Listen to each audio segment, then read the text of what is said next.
Гармония – это чувство, когда ты становишься единым целым с окружающим миром. Состояние свободы – это свобода от привязанностей и желаний. Твои эмоции подчиняются сознанию. Ты ощущаешь покой и принятие себя.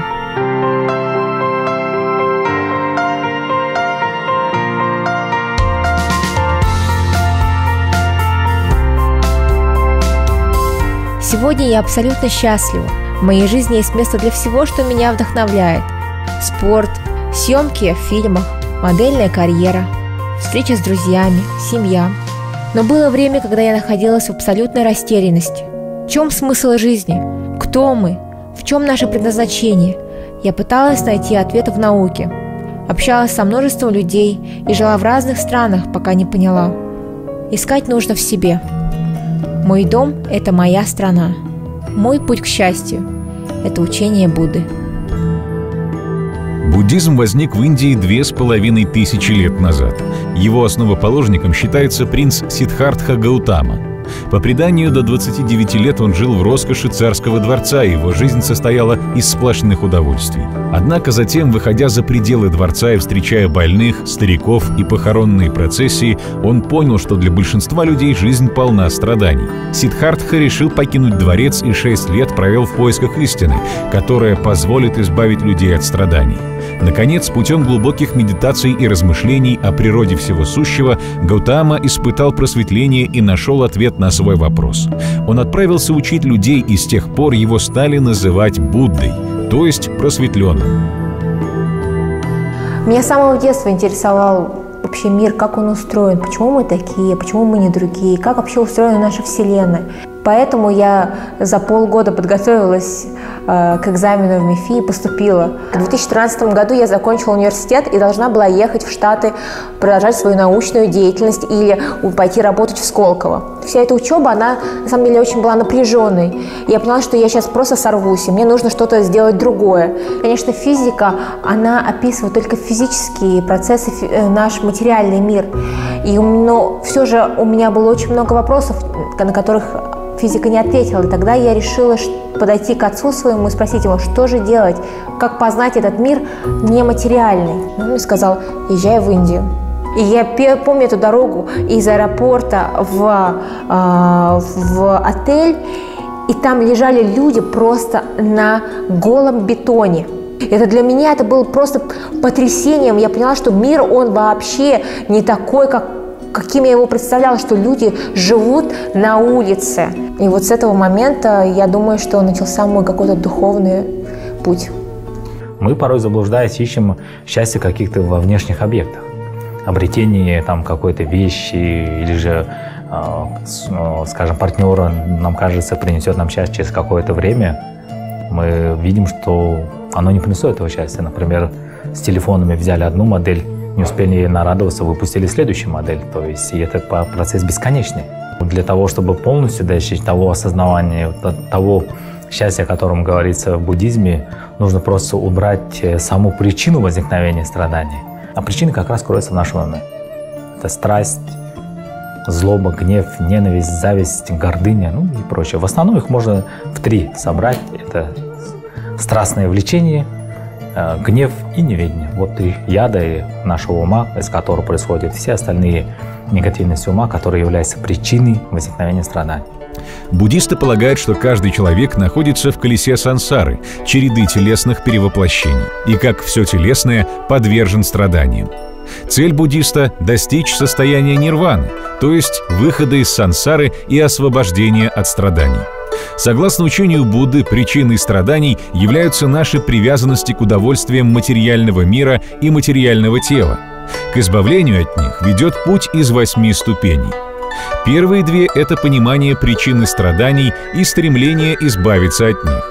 Затем следуют 3 правила правильного поведения: соблюдение чистоты речи, чистоты поступков и правильный образ жизни, то есть такие слова и действия, которые несут только благо и не вредят ничему живому. Оставшиеся 3 ступени олицетворяют дисциплину ума. Это правильные усилия, правильные помыслы и правильная сосредоточенность, то есть нацеленность на результат и постоянная духовная тренировка. Я практикую каждый день.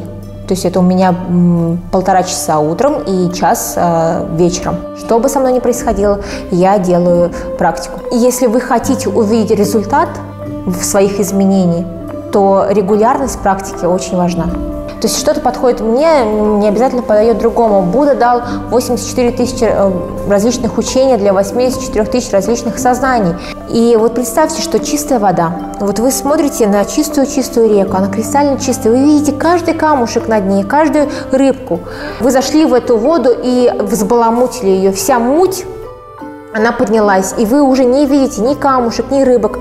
Я успокаиваю свой ум, чтобы вода в реке стала прозрачной. И изображения, которые вы можете встретить в буддийских храмах, они помогают нам увидеть природу нашего ума. Регулярные и правильные медитации – это суть буддистской практики. В первую очередь практикующий стремится достичь однонаправленности ума. Он сосредотачивает свои мысли на чем-то одном и не позволяет сознанию отвлекаться. Одна из важнейших тренировок – это практика любящей доброты. Она означает, что практикующий желает объекту своей любви счастья и причин счастья. Любящая доброта противоположна эгоизму, который сводит любовь к стремлению что-то получить от другого человека. Чем больше и сильнее мы развиваем сострадание в своем сердце, тем шире границы нашего сердца становятся. Чем больше мы размышляем о сострадании, тем сильнее развиваем, тем больше мы получаем энергии, ощущение радости, воодушевления, получается прямо. Возьмем противоположный фактор ему гнев, злоба. Чем сильнее мы развиваем в себе гнев, чем сильнее мы развиваем в себе злобу, тем в большее уныние мы приходим. Мы начинаем ощущать тяжесть в уме, тяжесть в теле, голова болит. То есть все начинается в очень мрачном цвете видеть. Сострадание, с другой стороны, наоборот, оно поднимает и поднимает, поднимает. В 2016 году я встретила этого тибетского учителя, который приехал давать учения в Подмосковье. Я приехала к нему в последний день его учений, и в тот момент он сказал: ну, если хочешь, если ты решишь, я тебя жду, приезжай ко мне в Катманду и учись в моем университете. И так оно и получилось. Я просто поехала учиться в Катманду. Я выбрала вот эту дорогу. Помню, когда я первый раз приехала в Катманду, и когда уже все, меня приняли в этот университет. Когда я встретилась с этим учителем, спросила его, подошла к нему, и он спросил меня: а кто ты? А откуда ты приехал? Я думаю, как вы меня не помните? Вы же меня позвали. Я же здесь оказалась, потому что вы меня позвали. Я выбежала из этой комнаты, и такое ощущение было, что меня окатили просто холодной водой. И после этого я поняла, что это было первым мучением, что это было больно, но я поняла, что да, не надо себя чувствовать особенной. Ты такая же, как и все. И это было очень особенный момент в моей жизни. Сегодня в мире около 500 миллионов буддистов. Большая часть из них живет в странах Азии – Индии, Китая, Кореи, Монголии и других. В 5 странах буддизм является государственной религией, в том числе в Таиланде. В буддизме нет единой религиозной организации. Существует множество школ или направлений. Самый известный буддист в мире, Далай-лама XIV, является представителем тибетской школы Gelug. Вопреки распространенному мнению, он не глава всех буддистов, но он самый почитаемый учитель для последователей тибетской школы. Слово «лама» означает «учитель», а «далай» — «великий», как океан. Вы знаете, в повседневной жизни мне буддизм помогает. Я стала более спокойной, я стала более принимающей, более открытой, более какой-то понимающей, что ли. И буддизм мне помогает не делать поспешных выводов. Как вы знаете, вот в буддизме есть такое понятие, что мы люди, мы ограниченные, мы видим только с одной стороны. Ну, допустим, как в щелочку смотрим, наверное. В щелочку смотрим, и мы видим всего, что вот видим в этой щелочке. А картина, она может быть совершенно другой. И поэтому вот буддизм мне помогает дать себе паузу и дать себе возможность понять, что, возможно, то, что я вижу, это не то, что там является. В России буддизм традиционно исповедуют народы 3 республик – Бурятии, Калмыкии и Тувы. С 1991 года действует буддийский университет. Он расположен в Иволгинском Дацане, то есть монастыре, недалеко от столицы Бурятии Улан-Удэ. В начале XVIII века калмыки, принимавшие участие в строительстве Санкт-Петербурга, принесли буддизм в новую столицу России. В 1915 году здесь был построен буддийский храм, первый в Европе. Несмотря на разорение в советский период, храм сохранился, и сегодня в нем расположен Дацан Гунзе Чойней. Буддийские общины действуют также в Москве и других городах страны. И для меня очень важно, когда я встречаюсь с другим человеком другого вероисповедания, найти точки соприкосновения, не точки различия, а точки соприкосновения. Когда мы говорим о том, чем мы похожи, это нас объединяет. У меня все мои друзья, они все разные, разных национальностей, все, наверное, всех вероисповеданий, которые есть главные, они у меня мои знакомые, друзья, близкие и так далее. Когда мы с ними встречаемся, мы делимся своим внутренним опытом. Согласно представлениям буддистов, все в мире подчиняется закону кармы или причинно-следственной связи. Любое действие, совершенное человеком, имеет последствия. Другими словами, мы сами порождаем тот мир, в котором живем. Чтобы он был наполнен добром, нужно самому творить добро. Карма, в свою очередь, или закон причинно-следственной связи, делится по результатам на 3 вида. Результаты, которые созревают в этой жизни, результаты, которые созревают в следующей и через много жизней. Но в любом случае, если была создана причина, то результат обязательно возникнет. У меня несколько раз в жизни были такие состояния, которые, ты просто не знаешь, что тебе делать дальше. Вот ты лежишь как овощ.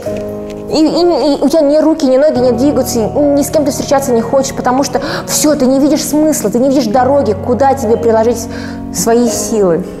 И вы знаете, сбылась моя детская мечта. Я попала в Америку, в Лос-Анджелес, в этот прекрасный город, где солнце светит 365 дней в году. У меня был собственный джакузи, прекрасная погода. И в какой-то момент я почувствовала, что я живу в декорациях. И я решила вернуться в Россию. Потому что в России есть жизнь, есть энергия. Я почувствовала, что за нами будущее. И я хотела быть частью этого. То есть внести в свой вклад в это будущее.